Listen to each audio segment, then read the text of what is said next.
Name is Catherine Raeside, and this is my 2 cents. The One Big Beautiful Bill Act, or OBBA, brought forth a lot of tax law changes in 2025, with some provisions taking effect in 2026.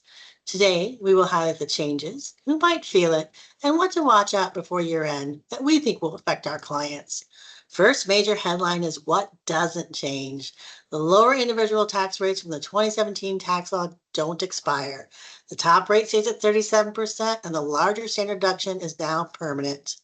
For families, the child tax credit is $2,200 per qualifying child in 2026, with up to $1,700 potentially refundable for lower income taxpayers. But remember, there are phase outs that will start at $400,000 for joint filers and $200,000 for others. Next, the temporary no tax on deductions will continue in 2026. The deduction for qualified tips up to $25,000 and a deduction for qualified overtime up to $12,500 or $25,000 on a joint return, both beginning to phase out above the $150,000 of modified income for single filers or $300,000 for joint filers.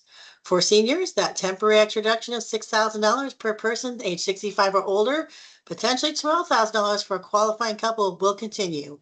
Again, with phase out starting at $75,000 for single and $150,000 on joint. Key takeaway points on the no tax and the senior deduction are: these are deductions with rules and caps and do not make all tips and overtime disappear from your tax return, nor do they guarantee that you will be allowed to take the full $6,000 per person for the senior deduction. A reminder for our married clients: if you are married, you must file married filing joint to be able to claim these deductions.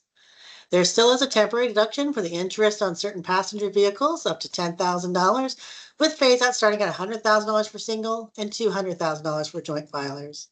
So what does change for 2026? Well, if you do itemize, 3 big areas you want to watch out for: SALT, or state and local tax, charitable donations, and gambling losses.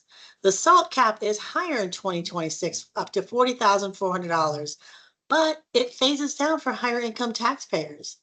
Charitable deduction is now going to be reduced by 0.5% of your income.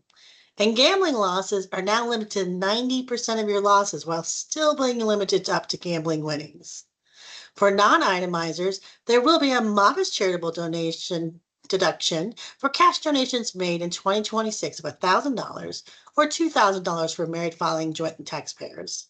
Finally, for our business owners, the QBI deduction stays up to 20% for many passenger owners. Businesses also get faster write-offs through 100% bonus depreciation and expanded 179 expensing.